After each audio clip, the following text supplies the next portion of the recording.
comentar que Talía es adjunto del Servicio de Pediatría del Hospital La Paz y también es muy visible ya en este foro, a pesar de ser más joven, entonces ya es una persona muy visible.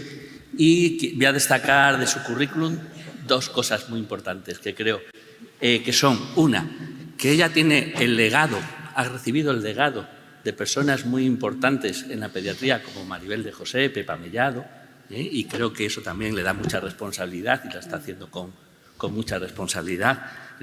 Y luego que es una persona muy entusiasta, y como es tan entusiasta la hemos puesto en la zona del contra. Claro, porque siempre que era eso, porque lo que se trataba también es que sobre todo a los que somos clásicos y que nos cuesta mucho más trabajo dar las vueltas a las cosas y adquirir nuevas innovaciones, como puede ser en este caso, ya lo hemos adquirido en el tema de indetectable en otras situaciones, pero bueno, alguien tendría que defender la postura de los clásicos, entonces hemos decidido que tú te toca defender la postura más contra en esta ocasión, ¿vale? Talía, cuando quieras. Pues muchas gracias, Juan, y muchas gracias al Comité Científico por ese voto de confianza. Yo creo que Marisa me lo ha puesto un poco fácil, en realidad. Bueno, antes de empezar, me gustaría comentar con vosotros, tengo un par de conflictos de intereses que creo que son bastante relevantes para esta presentación. El primero de ellos es que yo no recibí lactancia materna. Me consta que mi madre hizo muchos esfuerzos y bueno, aquí estoy. Y a pesar de todo lo que nos ha contado Marisa, pues tampoco me ha ido tan mal en la vida. Tengo un excelente vínculo con mi madre y con mi padre. Quería que lo supieseis, porque no sé hasta qué punto esto puede influenciar mi visión del asunto. Pero también tengo que confesaros que como madre he disfrutado no de una, sino de 3 lactancias maternas en sitios tan bucólicos como el Gran Cañón y otros menos bucólicos que seguro que muchos recordáis porque algunos me habéis tenido que cuidar a los niños cuando no les dejaban entrar en el CROI, o esto es en el IAS de Durban, donde la sesión de pósteres era tremendamente larga. Bueno, creo que esto probablemente afecta mucho mi visión sobre este tema y creo que también le pasará a las mujeres que tenéis todos los días en la consulta y por eso, fuera de la broma, creo que es importante que tengamos esto un poco en mente, ¿no?, cuando tratamos este tema. Y bueno, ya entrando un poco en materia, quería empezar por compartir con vosotros que creo que es una alegría que estemos hoy aquí hablando de esto. Después de que el viernes Rafa y Lali nos hablasen de los inicios de la infección, creo que el hecho de que hoy podamos estar hablando de lactancia materna y VIH es fantástico, ¿no? Y tenemos que alegrarnos mucho de cada pequeño paso, que es un paso de gigante, ¿no?, en esta lucha contra el VIH. Y eso quería compartir con vosotros como primera reflexión inicial. Y os traigo, fijaros, nuestras guías de 2018, que no hace tanto, que decían que las madres con el VIH deben abstenerse de lactar a sus hijos y alimentarlos con fórmula, que debemos informar a la paciente de la no recomendación y hacer un manejo interdisciplinar con gine, infecciosas, pediatría y servicios sociales. Yo me alegro mucho, la verdad, de que estas guías estén enterradas. En esto estoy totalmente de acuerdo con Marisa. Os traigo también las últimas. En las últimas guías ya decimos que el riesgo de transmisión es menor al 1%, que la lactancia artificial es el único método con riesgo cero y que por eso es el que recomendamos. Y os amplío un poco este último párrafo. A pesar de esta recomendación inequívoca, algunas madres pueden optar por la lactancia materna por convicción personal o por barreras percibidas. Yo creo que Marisa lo ha hecho muy bien y nos ha dejado muy claro que hay muchos motivos en ese otro lado de la balanza que no son solo convicción personal o barreras percibidas, ¿no? Y que el clínico debe reconocer precozmente la situación, intentar asesorar y si el deseo de lactar persiste, entonces acompañar, ¿no? Esto lo podemos dejar un poco para comentarlo en el debate. Yo creo que las vamos a tener que redactar otra vez dentro de poco y eso que no han cumplido un año todavía, porque creo que efectivamente, y estoy de acuerdo con Marisa, esto en el contexto de la infección por VIH en tratamiento y con carga viral suprimida, el balance riesgo-beneficio con lactancia materna no está nada claro. Lo que pasa es que creo que hay algunos factores que son los que vamos a comentar a continuación que pesan un poquito más en uno de los lados de la balanza. Marisa nos ha planteado, ¿es indetectable, intransmisible, aplicable a la lactancia materna? Y ha contestado, bueno, yo creo que no. Y creo que tenemos que poder asumir esto en este riesgo de la balanza, en este lado de la balanza.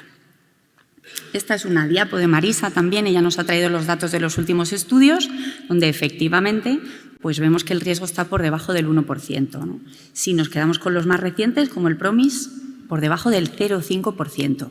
Y hablamos de entornos que, estoy de acuerdo con ella, no son exactamente equiparables al nuestro, ¿no? Puede haber muchas diferencias, puede ser que esto no lo podamos aplicar tal cual. Pero creo que este interrogante que Marisa con su dulzura nos ha dejado aquí abierto, bueno, pues creo que está claro que no es un cero, ¿vale? Y con eso tenemos que contar. Nos ha hablado de la experiencia en nuestro medio, pero fijaros, tenemos unas ENES, 150 pacientes, 20 en la cohorte suiza, 30 mujeres en Alemania. Hablamos de riesgos por debajo del 1 o del 0,5%.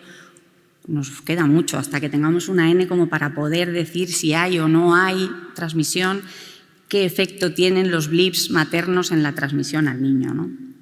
Y lo que sí tenemos es bastante experiencia en otros contextos, en el contexto de ensayos clínicos muy bien controlados, donde hemos tenido casos de transmisiones en mamás que estaban con cargas virales indetectables, ¿no? Este fue el primero, es del estudio Dolphin, y fue un jarro de agua fría para todos los que pensábamos que indetectable e intransmisible podía aplicar a la lactancia. Fue una transmisión un poco tardía, en la semana 72, de un bebé cuya mamá tenía cargas virales indetectables en la semana 12, 24, 48 y 72. Es verdad que fue una transmisión que se produce en un contexto en el que ya no se da solo pecho, ¿no? Este niño tomaba además alimentos sólidos, pero desde luego es inquietante. Y después de este se presentaron 2 casos del estudio PROMIS que tenéis aquí, uno de ellos bastante temprano, en la semana 13. En las gráficas veis con un asterisco negro el momento en el que los bebés dieron positivo, con las cargas previas que tenían negativas, y en línea discontinua la carga viral de la madre, que como veis pues llevaba semanas o incluso meses, en uno de los casos indetectable, ¿no? Creo que esto nos deja bastante claro que no hay una correlación directa entre la carga viral plasmática y ese riesgo de transmisión, y con esto tenemos que contar.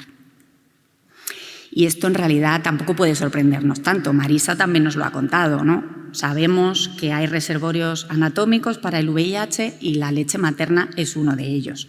Tenemos virus libre, pero tenemos sobre todo virus asociado a células, y os recuerdo que uno de los principales beneficios de la leche materna es precisamente esa función inmunológica, ¿no? La leche materna está llena de células del sistema inmune. Y esto también pasa a nivel de otros compartimentos, como el tracto genital, pero es que hablamos de que un lactante ingiere entre 300 y 1.500 mililitros de leche al día. Son muchas papeletas, ¿no? Comprando esa posibilidad de contacto con el virus. Así que creo que en esta balanza tenemos que tener muy claro que el riesgo no es cero, que es muy bajo, pero que no es cero. ¿Y qué tenemos al otro lado? Bueno, pues Marisa nos lo ha contado, tenemos muchos beneficios de la lactancia materna, ¿no? Pero fijaros, y vuelvo a poner otra vez el gráfico que os ha puesto ella. Un aumento del riesgo de un 70% en infecciones respiratorias, otitis medias, diarreas.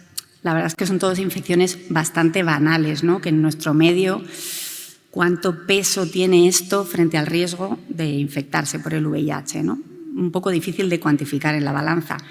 Hay otras que no son tan banales, ¿no? Como la muerte súbita del lactante. Disminuye un 15% el riesgo con lactancia materna y esto está archidescrito, pero es una cosa tan poco frecuente, por debajo de 1/1000, que realmente cuesta mucho en la mente sumar esos pequeños números, ¿no? Para poner en ese otro lado y equiparar nuestra balanza. Y desde luego estoy totalmente de acuerdo con Marisa en que como infectólogos tenemos que tirar un poco a un lado nuestro catalejito, ¿no? Y no podemos mirarlo todo a través de eso que nos hace centrarnos solo en el VIH, porque hay muchísimas más cosas a poner en esta balanza. Y esto creo que es un cambio que tenemos que llevarnos hoy para casa de esta charla. Pero también creo que nadie va a llamar a su madre a echarle en cara que es un poco obeso porque no le dio lactancia materna, o que le han diagnosticado una leucemia porque ese 15% de riesgo más que tengo porque no me diste el pecho. Y sin embargo creo que en el otro lado las cosas son muy distintas, ¿no? Y el protagonista de esa transmisión va a estar muy claro. Y esto creo que es algo que tenemos que tener muy presente, y nuestras pacientes también. Y creo que tenemos que ponerlo también en esa balanza. Y todo esto eran unos riesgos un poco teóricos y una discusión un poco filosófica. Pero ahora me gustaría que intentásemos traernos y llevarnos todo esto un poco al terreno de la práctica. Y Marisa nos lo ha dicho. Bueno, ¿qué pasa si tenemos una carga viral detectable y esta madre nos hace un blip en el seguimiento? Bueno, pues nada, paramos y ponemos profilaxis, ¿no? Esto está en casi todos los protocolos. Y yo os digo, ¿cada cuánto vamos a monitorizar a esas madres para estar seguros de que detectamos esos blips de carga viral?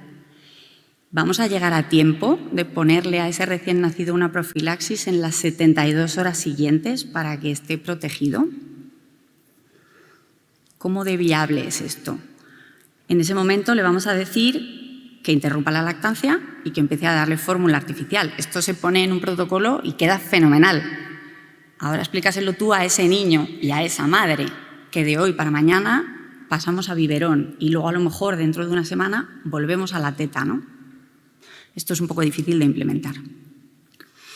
Si tenemos problemas de enganche o si necesitamos lactancia mixta, también nos lo ha comentado Marisa, ¿no? ¿Qué datos tenemos? Pues la verdad es que tenemos bastante pocos. Tenemos datos antiguos de antes de la generalización de los tratamientos y sabemos que combinar la lactancia con sólidos aumenta el riesgo mucho, como 4 veces. No tenemos datos con lactancia artificial, porque esto no es una práctica habitual en países de recursos limitados. Pero es verdad que meter un antígeno, proteínas de la leche de vaca en este caso, sabemos que altera la mucosa, que hay mucho riesgo de intolerancia a proteínas y de sangrado, que eso va a producir inflamación, reclutamiento celular y un mayor riesgo teórico de transmisión, ¿no? Por lo tanto, esto, que es bastante común, es un problema añadido, ¿no?, en nuestro día a día.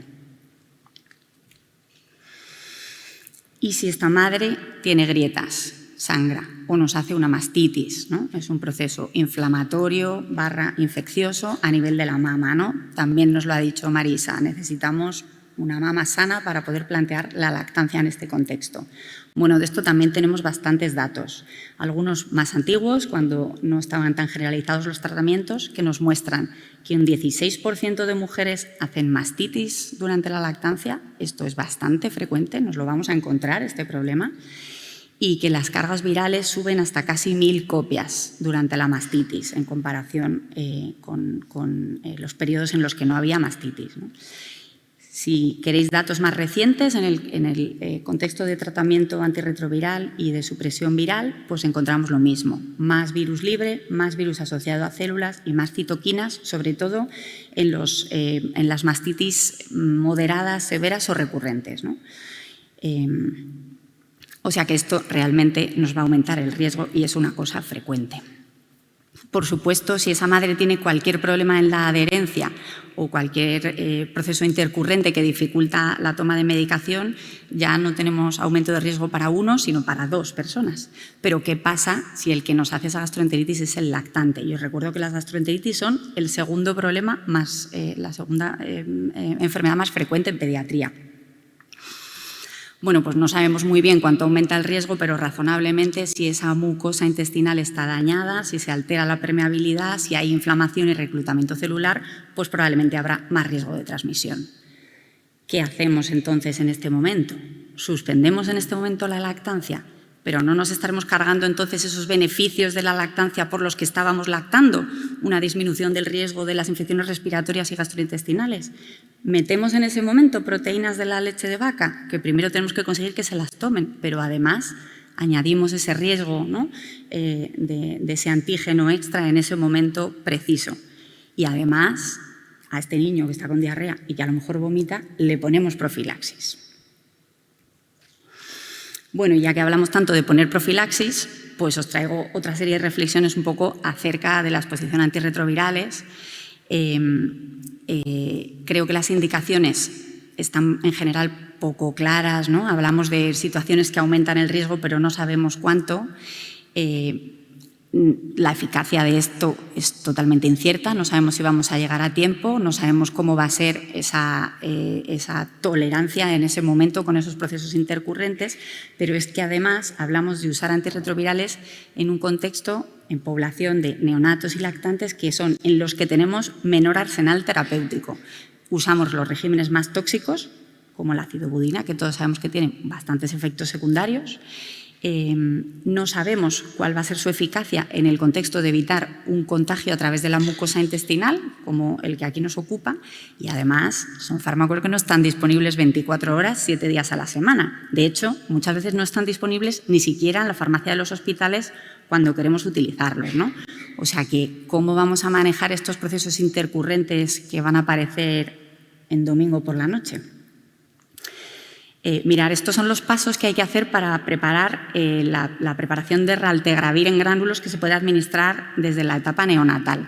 Esto no lo tenemos en la farmacia de los hospitales porque se adquiere por medicamentos extranjeros, o sea que tenemos que tener pedido por adelantado que vamos a necesitar esta medicación y hay que diluir, hay que hacer 8 pasos, diluyendo 3 veces con 3 jeringas distintas. Esto es bastante difícil explicárselo a la madre ese domingo en el que tiene que empezar la profilaxis en su casa.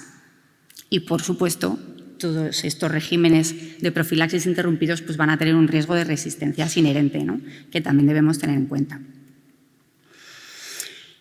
Así que yo la verdad es que creo que todos estos pequeños problemas que tenemos que asumir para llevar esto a la práctica, tenemos que ponerlos en esta ecuación y creo que esto, la verdad, son piedras que pesan bastante de un lado y que, en mi opinión, inclinan un poco la balanza.